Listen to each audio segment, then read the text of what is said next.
During the will reading, Grandpa's lawyer handed me a sealed envelope with my name misspelled. My mother smirked and said, "That's fitting for someone who never belonged here."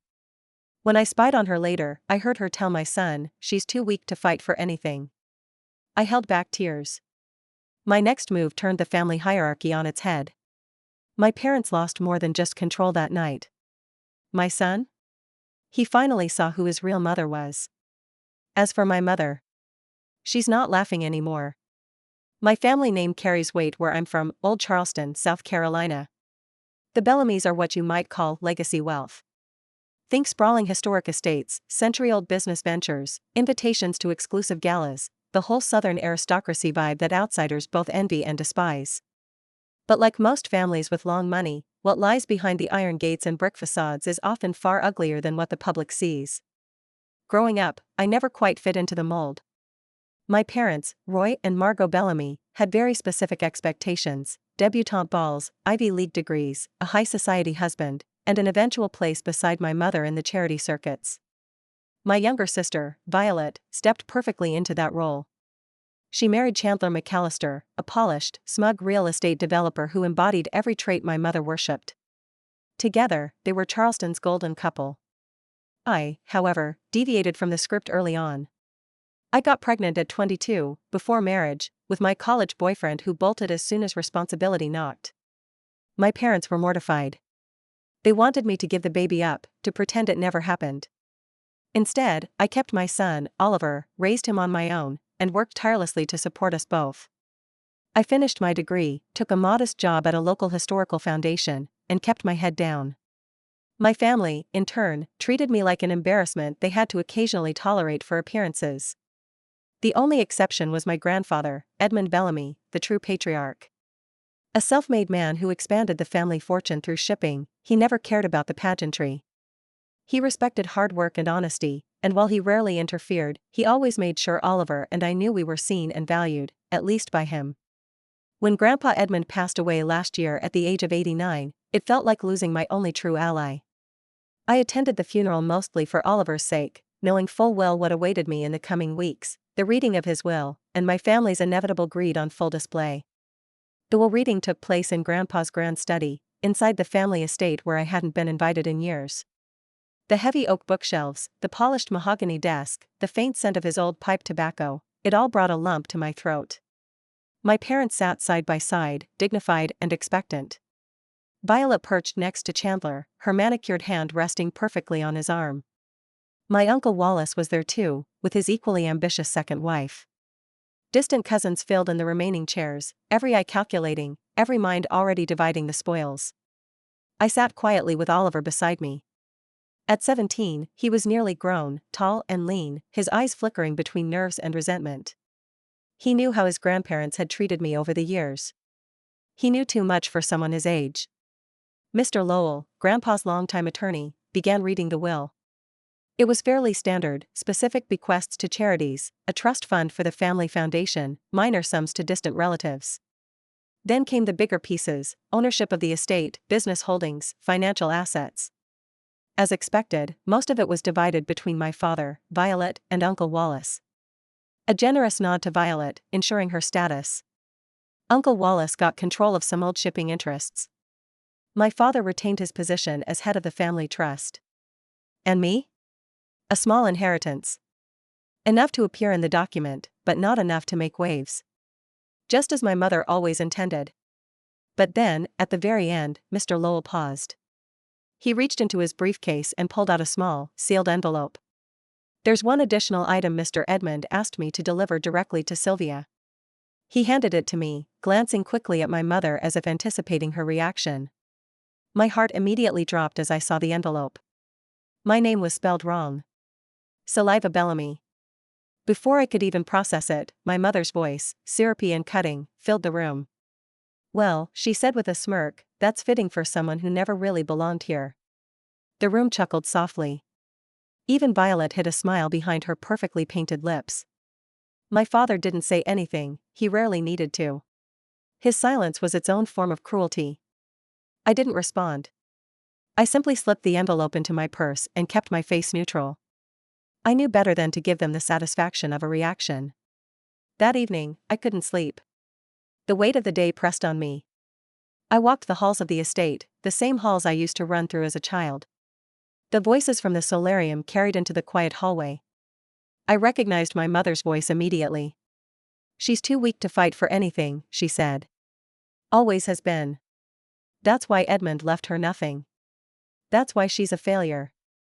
And then, to my shock, I heard her address Oliver directly. "You deserve better than being dragged down by her."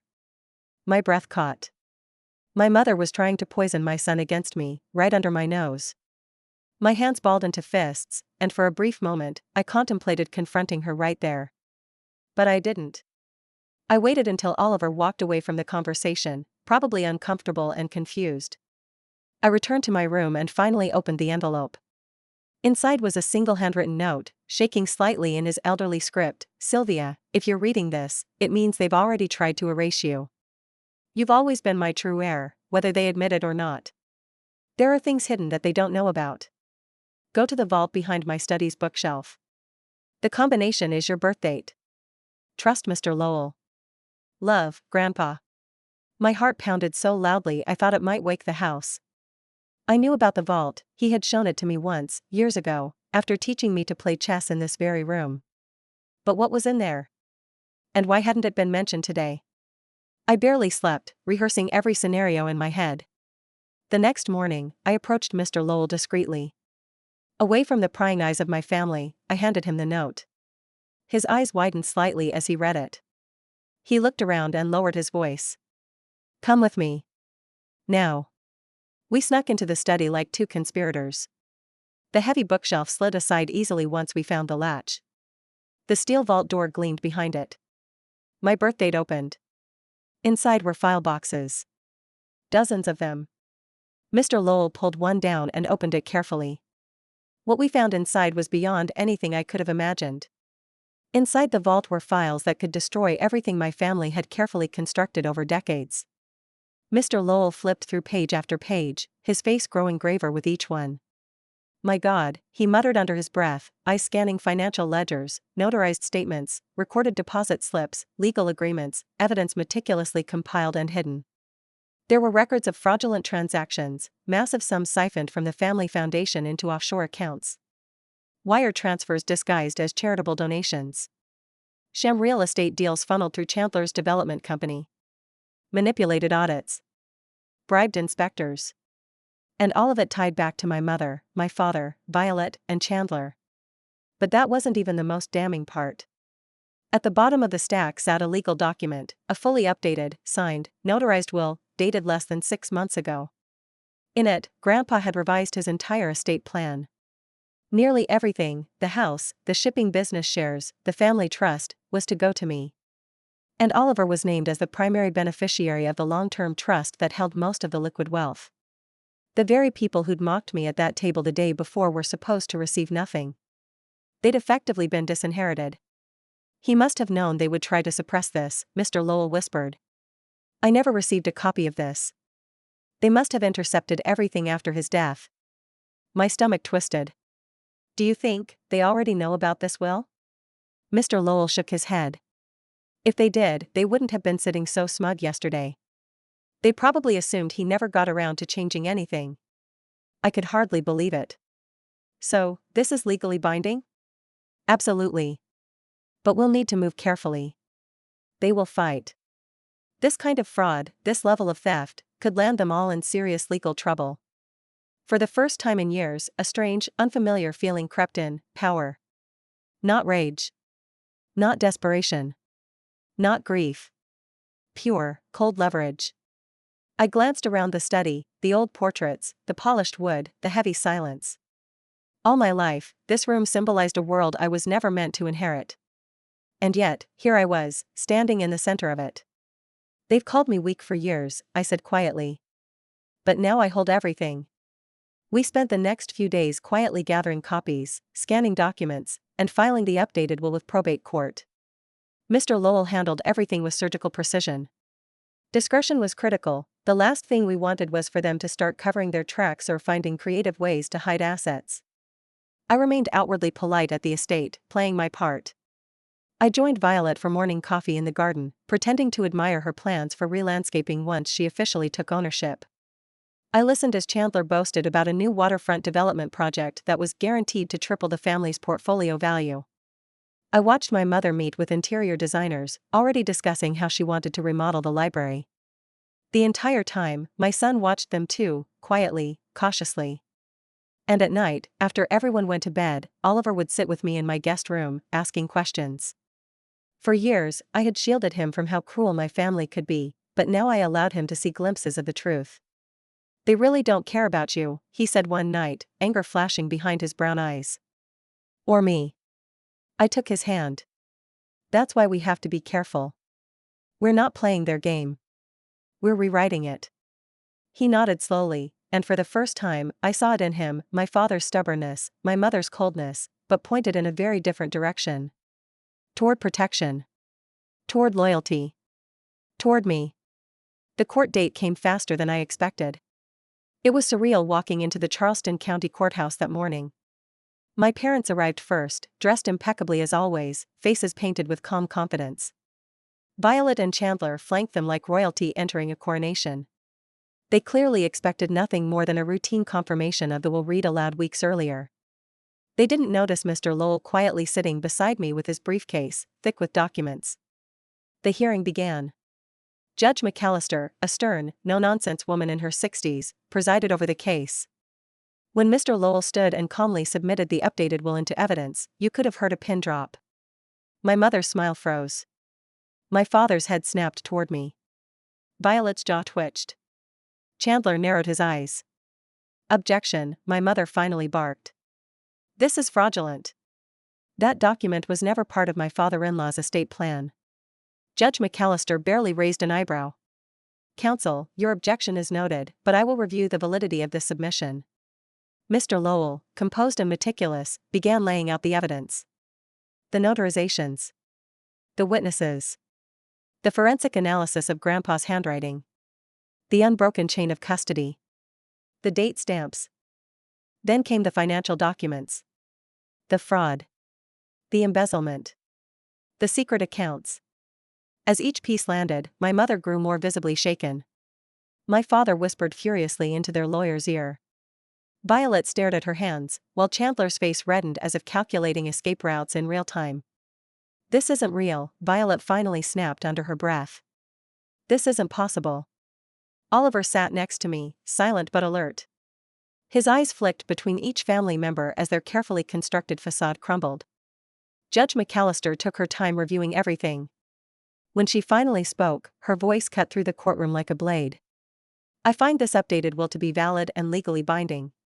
Furthermore, the financial evidence presented here warrants further investigation. I am formally referring this case to state prosecutors for potential charges of fraud, tax evasion, and conspiracy to commit financial crimes." My mother's gasp was loud and sharp. Violet clutched Chandler's arm. My father went utterly still, as though calculating how far he could fall. The hearing was adjourned, but the chaos had just begun. Outside the courthouse, the press was already gathering. Whispers circulated quickly in Charleston's tight, gossip-hungry society.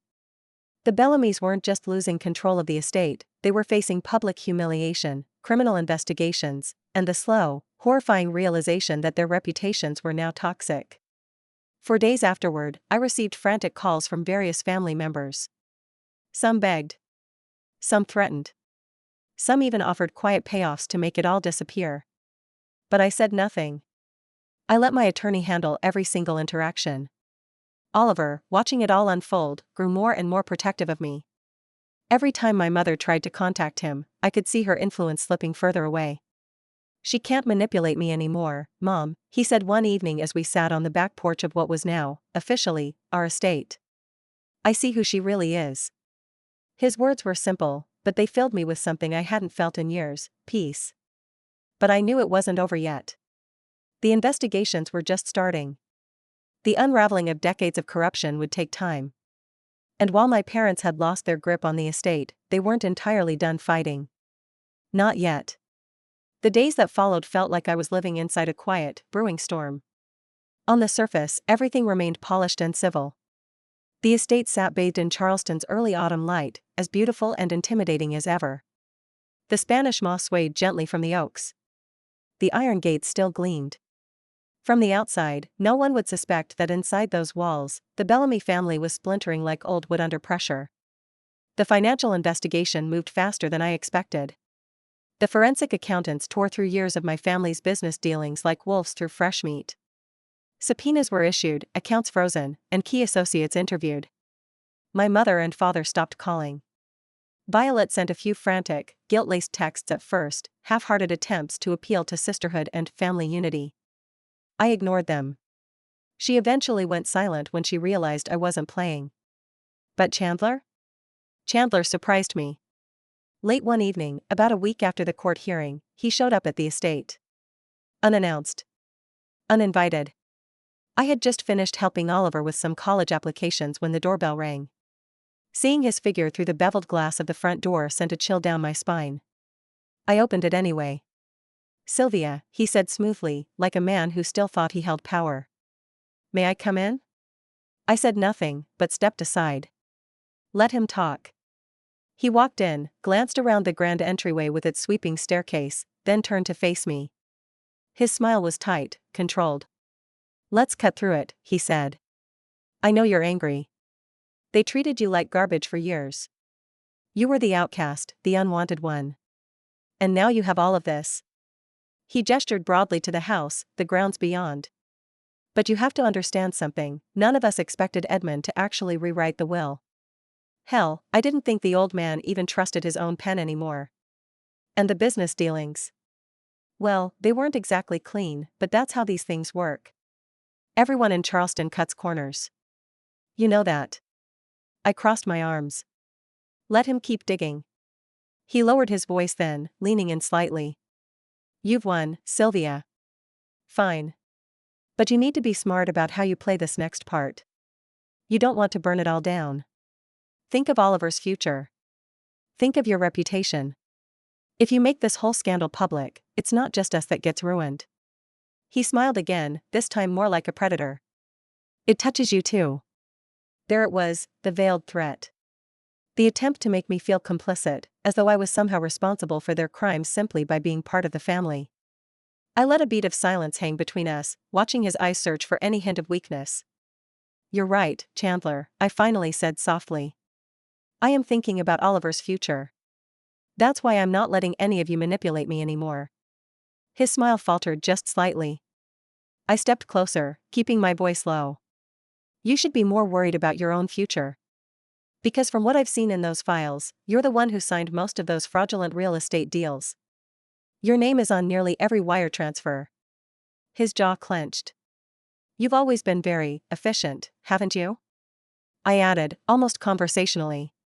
"Creating fake shell companies, bribing city officials to get development permits pushed through. I have to say, you're very thorough. Almost like you thought no one would ever check." He tried to recover his smugness. "It's not too late for us to make a deal." I smiled, cold. "It is for you." And I shut the door in his face. Oliver came downstairs just after Chandler left. He looked at me, eyebrows raised. "Was that who I think it was?" I nodded. "He's getting desperate." "Are they all going to end up in prison?" Oliver asked quietly. "I don't know yet," I answered honestly. "But they're all going to face consequences. Real ones. For once." In the weeks that followed, the social fallout began to eclipse even the legal troubles. The Bellamy name was whispered in every corner of Charleston's elite society. Invitations dried up.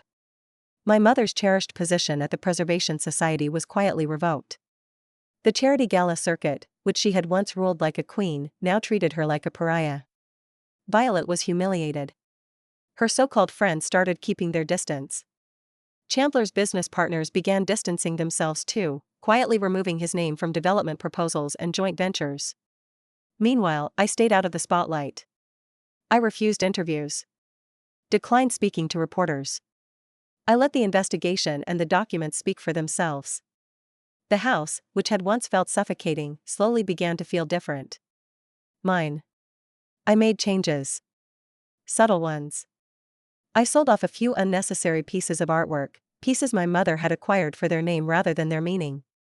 I hired a new staff, people who treated me like a human being instead of a stain on the family name.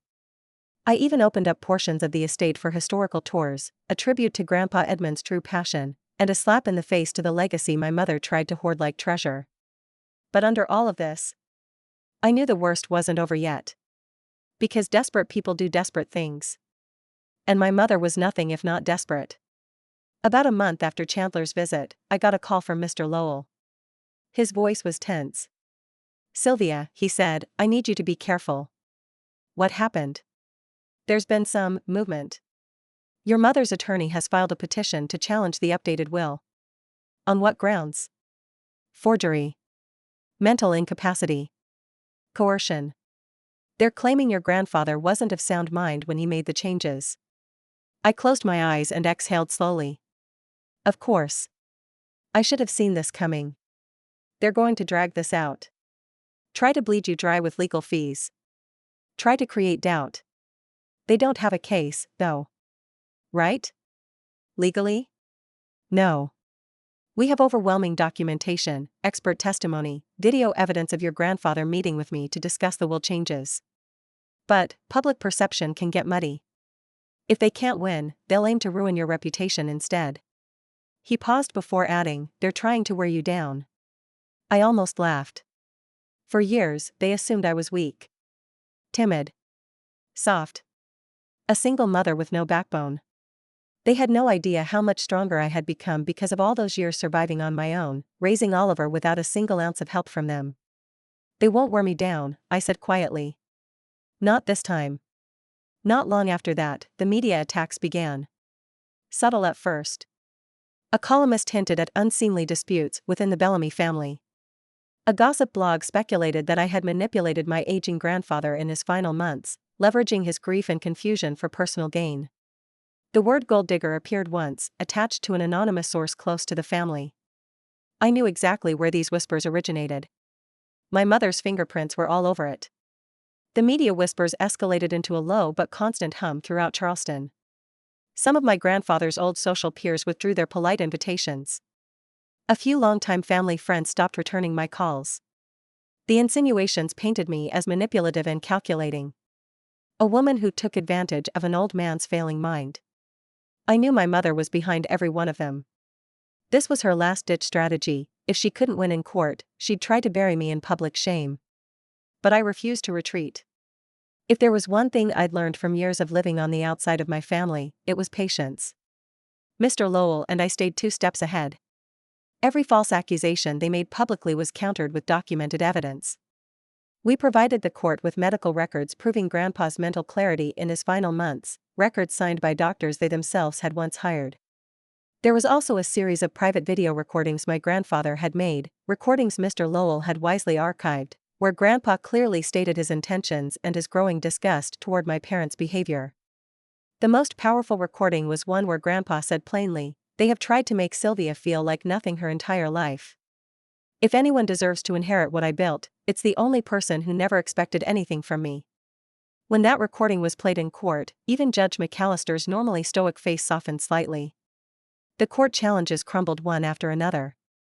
But the part that brought me the most satisfaction wasn't the legal win. It was watching their carefully constructed world implode. Violet's social life deteriorated rapidly.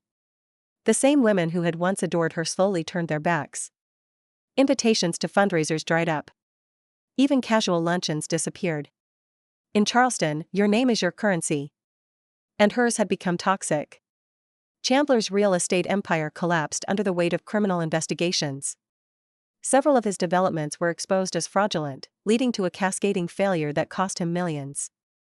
Investors pulled out. Partnerships dissolved. His name was blacklisted. My father?